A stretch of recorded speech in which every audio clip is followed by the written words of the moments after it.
Bonjour à tous, bienvenue dans l'interview. Bonjour Olivier Minguin. Bonjour. Président du FDF, député fédéral. Olivier Minguin, le Belge en 2015, il va gagner moins ou il va gagner plus avec les mesures du gouvernement Michel? Tout dépend de sa catégorie de revenus. Mais disons que pour quasiment 80% de la population, en régime plein de saut d'index, et même avec la petite compensation qui est la déductibilité des frais forfaitaires qui est augmentée, il y aura plutôt une perte de revenus. Et j'ai fait des calculs très précis, ça va de quelques dizaines d'euros à plusieurs centaines d'euros quand même. Par exemple, un couple qui a deux gagne en moyenne 60 000 euros bruts par an perdra quasiment un peu plus de 400 euros net par an. Le gouvernement dit les bas revenus seront protégés, voire gagneront un petit peu d'argent. Les moyens revenus, ce sera à peu près neutre. Il y a juste les plus gros revenus qui seront impactés. Le gouvernement ment?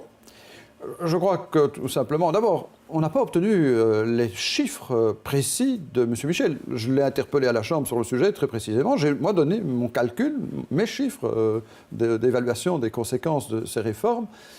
Et il a dit non, vous vous trompez, mes calculs sont différents. Et puis on lui a dit très bien, donnez votre méthode de calcul. Jamais on a reçu ces chiffres. Il y a une partie de cache-cache permanente qui est assez agaçante avec Charles le Michel gouvernement. donne les chiffres à la presse et pas aux députés et pas à la Chambre? Totalement. Et ça, je dois dire que c'est quand même un manque de transparence. Je l'ai tout le temps entendu dire transparence, mais bon. Et puis, il a quelque chose qui trompe. Évidemment, il prend un calcul où on n'est pas encore en année pleine quant à l'effet du saut d'index et éventuellement de la réforme fiscale. Mais il faut faire le calcul sur une année pleine. Et dans ce cas-là, il y aura des pertes de revenus parfois très substantielles, même pour des gens qui ont des revenus moyens ou même faibles. Mais le saut d'index en 2015 viendra visiblement assez tard dans l'année et donc ne concernera pas toute l'année 2015. Oui, mais alors le gouvernement ne peut pas à la fois dire, en termes de compétitivité dans les entreprises, c'est un grand avantage de faire le saut d'index parce qu'en année pleine, ça représente un avantage de faire le saut d'index, alors qu'il viendra peut-être plus tard que ce qu'avait annoncé le Bureau fédéral du plan, que le principe, l'indexation devait se faire en février 2015, et en même temps nous dire, l'avantage que l'on donne d'un côté, il n'est pas de même nature si on parle du niveau des revenus des citoyens. Donc il y a quelque chose de tronqué dans le raisonnement du gouvernement. Moi, je parle en raisonnement revenu à l'année 2005, quand l'indexation perdue aura fait tous ses effets et que la réforme fiscale très limitée n'aura pas tous les bénéfices. Mais dans ce budget 2015 du gouvernement, dans ces mesures, est-ce qu'il n'y a pas des gagnants tout de même? Ou bien est-ce que tout le monde est perdant? Bon, il y a bien entendu, sur certains aspects, par exemple l'alignement du régime de retraite des indépendants sur celui des salariés, toute une bonne mesure. Tous les partis étaient d'accord sur cet objectif.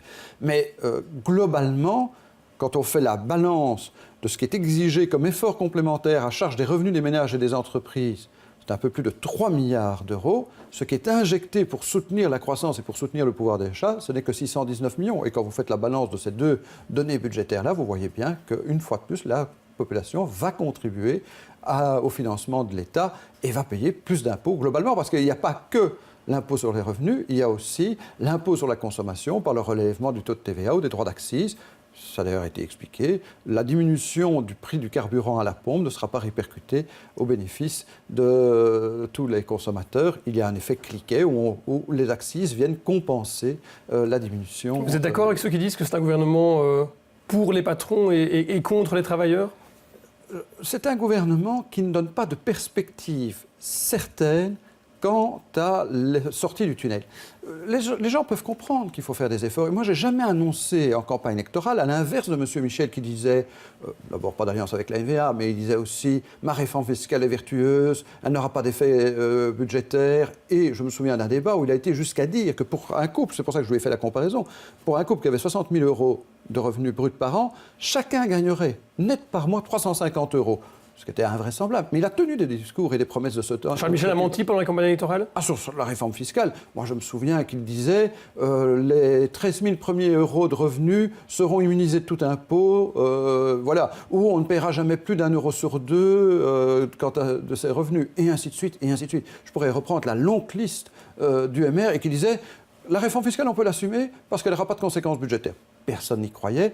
Je me souviens de la KUL qui avait fait des études très sérieuses pour dire que c'est impayable, la réforme fiscale du MR. Mais il a été à la campagne électorale avec ses promesses et il y a des gens qui ont cru. Et malheureusement, aujourd'hui, n'en voit rien, aucun effet. Vous voyez une issue, un moyen de sortir de cet accord gouvernemental que vous décriez?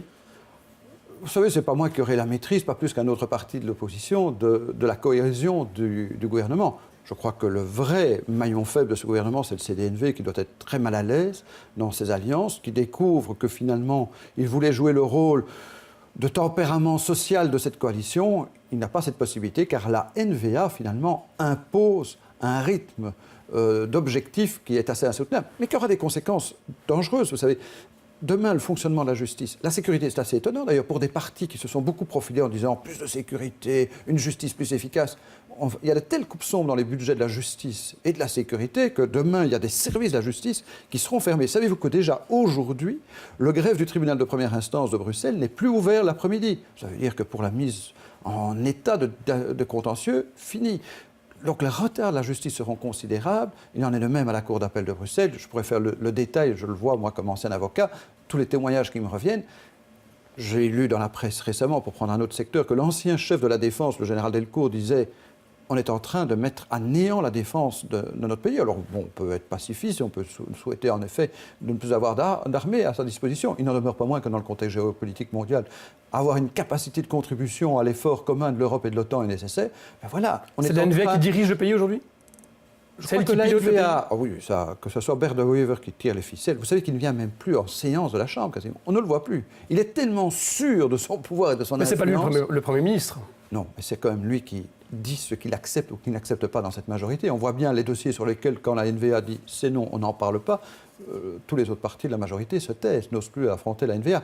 Et ce qui me préoccupe beaucoup, moi, c'est justement ce que j'appelle l'effet de mérule de la NVA. C'est-à-dire qu'il y a une capacité de la NVA à tellement réduire le rôle des services publics de l'État, que ça, c'est la 7e réforme de l'État. La mérule, c'est un champignon agressif. Hein, c'est un champignon qui détruit de l'intérieur, et c'est ce que fait la NVA au sein du gouvernement, qui détruit, qui gangrène les structures de l'État et qui fait qu'à un moment donné, l'État s'effondre. Eh bien ça, c'est l'objectif de la NVA. Affaiblir à ce point la maison Belgique, l'État belge, qu'à un moment donné, on dira « mais la justice ne fonctionne plus bien dans ce pays, la sécurité n'est plus assurée. Donnons tout ça aux communautés ou aux régions, faisons en sorte que l'État flamand soit plus puissant. » Vous ne gouverneriez jamais avec la NVA? Jamais. Même au niveau communal? Jamais. Ça ne peut pas s'envisager. Pourquoi? Parce que tout simplement, je considère que ce n'est pas un parti qui prêche par l'exemple démocratique, c'est le moins qu'on puisse dire. C'est un parti non démocratique, la NVA? C'est un parti qui, pour moi, se situe à l'extrême droite. Je l'ai toujours dit, je n'ai pas d'ambiguïté là-dessus. C'est étonnant, c'est que Charles Michel disait les solutions socio-économiques, même sur le plan socio-économique, Charles Michel disait avant les élections, c'est imbuvable, ce n'est pas crédible, c'est un parti nationaliste. Son programme socio-économique, c'est le projet nationaliste.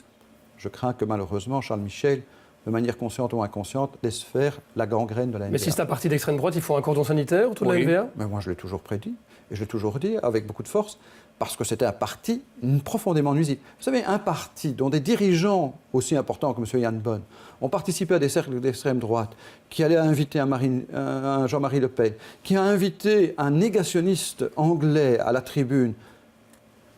Imaginez, du côté francophone, vous auriez un dirigeant politique francophone qui aurait le même profil. Vous ne l'inviteriez même plus sur votre plateau, n'est-ce pas? C'est impensable. Mais malheureusement, tout d'un coup, le MR a trouvé que la NVA avait des vertus que personne ne lui reconnaît. Alors, Olivier Minguin, Damien Thierry, ancien FDF, aujourd'hui MR, toujours non nommé bourgmestre à Linkebeek, son pourvoi au Conseil d'État a été rejeté. Est-ce qu'il n'y a pas deux poids, deux mesures, là, puisque Véronique Capras, FDF, a, elle, été nommée à Krainem? Quelle est votre analyse de cette situation? C'est assez terrible de voir que Damien Thierry est victime de ce qu'il dénonçait quand il était dans nos rangs. C'est-à-dire? Damien Thierry disait, à juste titre, on a confié tout ce contentieux à l'Assemblée générale du Conseil d'État, réunissant magistrats francophones et néerlandophones, ça sera la roulette russe. Ça sera la roulette russe parce que, il faut connaître le fonctionnement du Conseil d'État, il va falloir trouver des accords entre magistrats francophones et flamands qui sont loin d'être sur la même longueur d'onde pour cette... Il a donc été victime de la roulette russe que lui-même dénonçait. Je pourrais ressortir des discours qu'il tenait à la tribune du Parlement en disant « c'est pas la bonne voie ». D'ailleurs, maintenant, il demande une issue politique à son contentieux. Moi, je reste solidaire d'un bourgmestre, même s'il n'est plus chez nous, qui a été élu démocratiquement. Vous le soutenez? Vous continuez à le soutenir? Bien entendu, moi je respecte la démocratie, j'ai toujours défendu la démocratie. Il a été élu démocratiquement, on verra ce qu'il en sera aux prochaines élections. Il y aura peut-être une liste concurrente sur la scène locale. Mais fondamentalement, moi je reste solidaire. Mais le parti qu'il a rejoint l'a piégé. Le MR. Il a cru qu'il allait gagner les bonnes grâces du Conseil d'État en passant au MR, qu'il allait pouvoir même faire allégeance. Il a même été jusqu'à dire qu'il appliquerait les circulaires du gouvernement flamand. Comme quoi, vous savez, on n'est jamais récompensé quand on se renie. Alors, il nous reste une petite minute. Il y aura des élections au mois de mars pour la présidence du FDF. Vous êtes candidat ? Comme je l'ai dit, je ne répondrai pas encore maintenant. Mais vous disiez ici même que d'ici la fin de l'année, oui, vous voilà, on y est quasiment là. Le 31, minuit 5, vous verrez, il y aura un communiqué de presse. Non, mais est-ce que vous avez pris votre décision ? Non.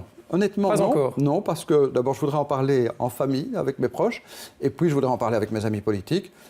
Vous savez, personnellement, je ne crois pas que j'ai encore beaucoup de choses à prouver dans le sens où nous avons, aux dernières élections, démontré notre force, notre influence. On a réussi vraiment... Vous n'avez plus grand-chose à prouver, ça veut dire que vous n'êtes pas candidat alors ?